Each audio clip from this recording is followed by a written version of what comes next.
ठीक है, ready? Great. Chal. Story time.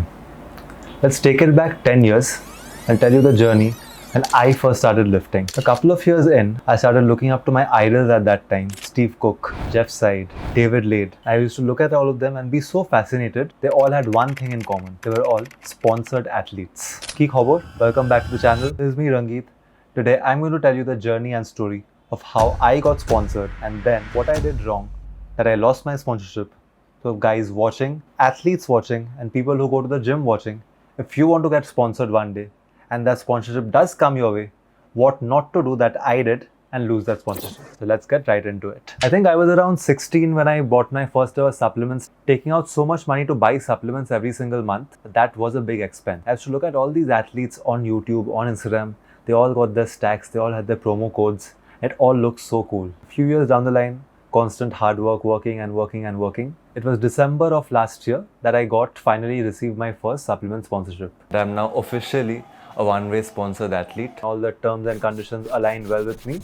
And I also shared the journey here on YouTube of what it was like when I first got sponsored. It was a very wholehearted and it was a very nice feeling. I can't find words for it right now, but it did feel very good that all the hard work of so many years finally bearing fruits and coming to life. Now we need to look at the whole business of why a company in general in the first place offers a sponsorship. If we take it back before the whole digital era came about, when we were still in the print era, if we take it back to more recent times in the early 2000s, we had our idols like Sachin, Dravid, Ganguly, all of them becoming good sponsors and all of them having a lot of brands under their belt. What was the one thing which brands wanted to get out of it? Brands were looking to get out value. At that point of time, these were people who people trusted on. Any brand would like to be associated with them. Why? Because there comes an element of trust and people wanting to emulate them and look up to them. If we look at a company's rough spending of a product where they're charging 100 rupees for a product, if we break it down from the cost of goods sold, the transportation cost, the distribution cost,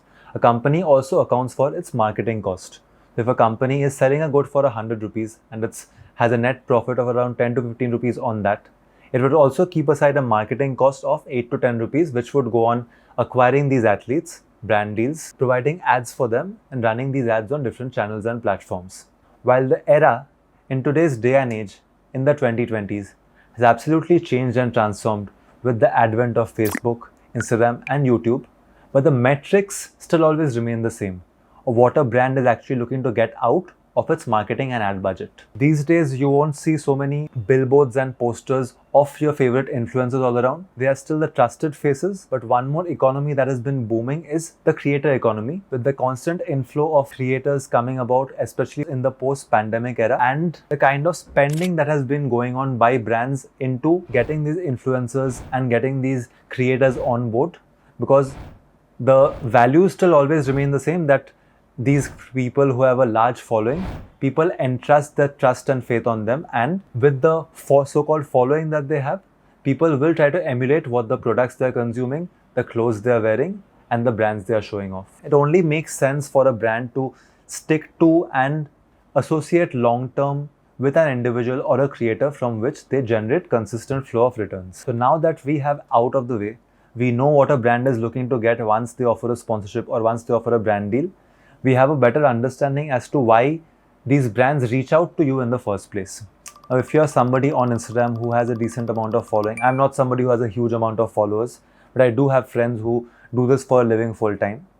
But even if you have somewhat of a decent engagement, you might have gotten reached out by brands who initially first start out with barter collaborations. So what are barter collaborations? You put up a story, you put up a post, and you get a product in return. But do you think a company is doing that out of goodwill or simply because they like their face? Not at all. So a company will always have in its marketing budget an allocation of funds which are kept aside for barter collaborations, for paid collaborations, and for bigger brand deals which they want to associate with more famous individuals. Objective and the motto always remains the same, that from a barter deal as well, what they're looking to get out of you, they expect some form of returns as well in the form of sales or brand identity. If you are not able to provide the brand either of these two things, be it sales or brand identity, then the brand will no longer see a fruitful deal or a meaningful value as to connecting with you and working with you long term. So back when my sponsors reached out to me in December last year, It was before a very big event, fitness event, the Fit Expo. Naturally, so if I put myself and if I step into the brand shoes, what they wanted was a local face who was probably well known, and they wanted to get into the sphere of people who are not just professional bodybuilders, but in the lifestyle and modeling category as well, in the fashion categories, so that people can resonate and like connect with better as well. And they wanted content before the expo happens. That is where I came into the picture, and they initially got me for a 3-month period. Things went well. I had a magnificent time. I got to go to the expo. I got to stand in the booth. I got to meet fans. I really felt on top of the world, like the kind of athletes I had grown up watching. I was in those shoes. I was overjoyed. Things were going great. I started making content for them as well. But somewhere down the line, it was probably negligence on my part that the consistent stream of content slowly started to backlog. There were a few creative differences which came in both our ways as well. I had a few visions and aspirations and suggestions for the brand which I oftentimes used to provide it with. There would be some creative differences which came in between, and down the line as things kept going, I kept making more content for them. But the major lacking part on my part was, in today's day and age, the one number and metric that is very important is the K next to your followers on your Instagram or on your YouTube. I have not been somebody who has been able to maximize the whole social media opportunity till now, till date. Probably if you're watching this video 2-3 years down the line and I've probably cracked the code, let me know that down in the comments that you've been watching my videos since this day and age. I wasn't being able to generate them good enough sales and returns with the kind of money that they were spending on me. Naturally, as any business decision, after a period of working of almost 7 or 8 months, they dropped my contract and I was no longer signed or affiliated with them. Takeaways from this. First off, I was very lucky to have been handed a sponsorship, but what I take a lot of pride in is being able to provide quality content, because working for 6-7 years in front of the camera, I've developed an eye for picking up things. I've worked with various creative individuals over so many years and picked their brains, gotten ideas for them, which I want to replicate into my content and show it across to you guys. Second thing, as is the case with social media, consistency. So if you are somebody who is looking to get into this field, consistency in posting, consistency in keeping up with your content, and consistency in delivering to your brands what they want. So that was that, and I did have a great share of fun. I did get to enjoy making beautiful content for them. I learned a lot of filmography, I learned a lot of videography. I got to explore things beyond the realms of fashion, which I constantly work in. I got to understand products better.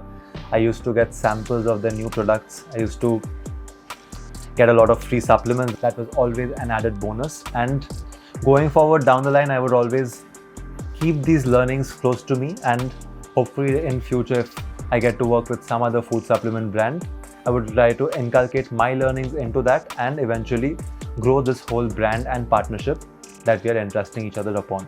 The most important thing is have fun with what you're doing. If the day it starts seeming like a task, as the word suggests, you are a creator. We are creators, and we are doing this because we like and we want to create. We are not taking the route of a 9-to-5 job, because in today's day and age with the economy and with this era that we have in front of us, we have that freedom of being able to create what we like and make a living out of that. So the first and foremost thing is you need to enjoy what you're doing, and right then work won't seem like work. I have learned a lot from this, and hopefully after watching this video, I could give you a better understanding as to how brands operate, how sponsorships work, how deals work, and how you can lose out on deals as well. So if you did enjoy this video, like I mentioned, I'm not a pro on social media, but I'm definitely making an active effort trying to grow, keeping it transparent and real with you guys.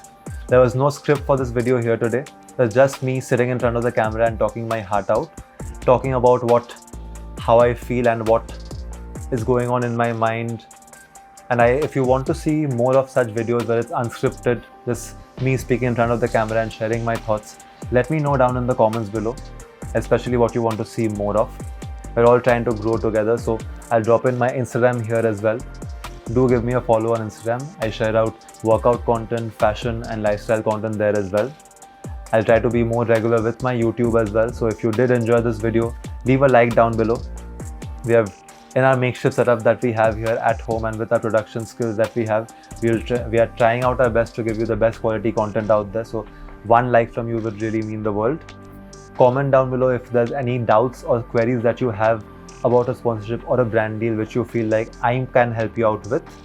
If you did enjoy the video, if you do enjoy my content, definitely consider subscribing the channel.